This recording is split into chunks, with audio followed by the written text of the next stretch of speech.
an op-ed.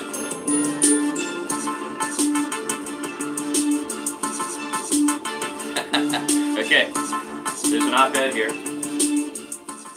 by Ted Koppell. If the name doesn't mean anything to you, then you were probably born in the 21st century, or maybe, very late 20th century. But Ted Koppell was the managing editor and host of ABC News' Nightline from 1980 until 2005. For 25 years, he hosted a news show called Nightline. Big head of hair and a really distinctive voice. And at the moment, he is a senior contributor to CBS News' Sunday morning show. And he has written today an op-ed piece in the Washington Post. On July 21st, 2016, just hours before he accepted the Republican presidential nomination, Donald Trump and I sat down for an interview. What he said on that occasion would serve as a remarkably candid foreshadowing of how Trump would handle his relationship with the media in what, on that day, seemed the unlikely event that he would actually become president.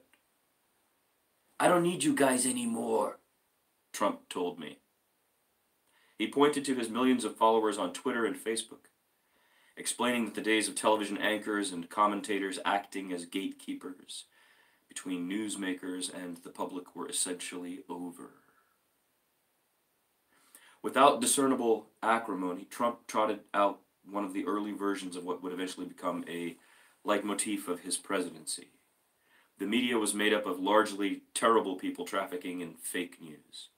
There was nothing personal in the observation. It was the unsheathing of a multi-purpose device, one he used adroitly in tandem with the endless, adaptable political vehicle provided by social media during the election campaign and now during his presidency. Adroitly, isn't that how you say it in English? Whenever I see that word, I think in French quickly and pronounce it differently. But I'm going to read that back to you. He said, the media was made up of largely terrible people trafficking in fake news, and there was nothing personal, Koppell says.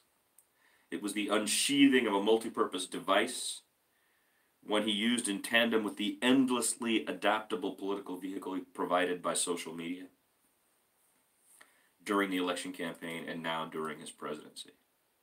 Is there any reason to believe that what worked for Trump before he was elected and while in the White House won't be equally effective after he leaves office? There is a disarming innocence to the assumption that whether by impeachment, indictment, or a cleansing electoral redo in 2020, President Trump will be exorcised from the White House, and that thereby he and his base will largely revert to irrelevance. It imagines that for some reason Trump, in defeat or disgrace, will become a quieter, humbler, more restrained presence on Twitter and Facebook than heretofore. It assumes further that CNN and Fox News and MSNBC, perhaps chastened by the consequences of their addictive coverage of Trump, the candidate, and Trump, the president, will resist the urge to pay similar attention to Trump, the exile. Let the record show that Trump has launched the careers of numerous media stars, and that expressions of indignant outrage on the left and breathless admiration on the right have resulted in large, entirely nonpartisan profits for the industry of journalism. Why anyone should assume that Trump and those who cherish or loathe him in the news business will easily surrender such a hugely symbiotic relationship is hard to understand. It is all but inevitable that whoever succeeds Trump in the White House will be perceived by 30 to 40% of the voting public as illegitimate, and that the former president will enthusiastically encourage them in this perception. Whatever his failings, Trump is a brilliant self-promoter and provocateur. He showed no embarrassment, either as a candidate or president, about using his high visibility to benefit his business interests.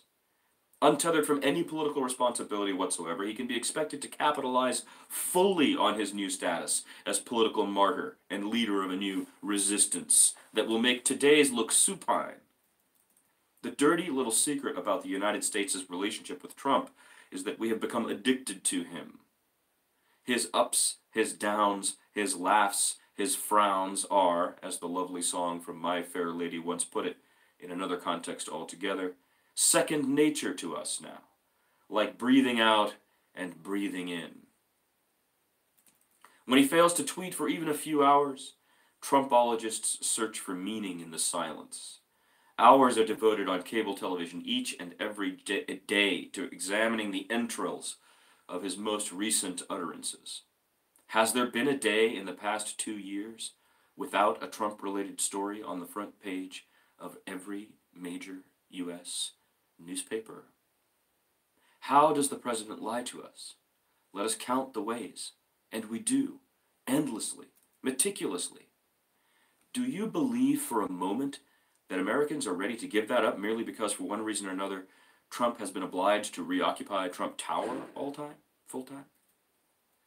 A President Pence would not satisfy that hunger, nor, for now at least, is it easy to discern within the growing ranks of potential Democratic candidates a man or woman with a matching aura of glitz, a similar degree of shamelessness, a comparable pairing of so much to be humble about, with a total lack of humility. A new president may provide a sense of relief and normalcy, but he or she will not satisfy our craving for outrage. Trump's detractors are outraged by him. His supporters are outraged with him. He is a national Rorschach test. Love him or hate him, you can't ignore him. One way or another, Trump will be renewed for another season. Ted Koppell in the Washington Post today.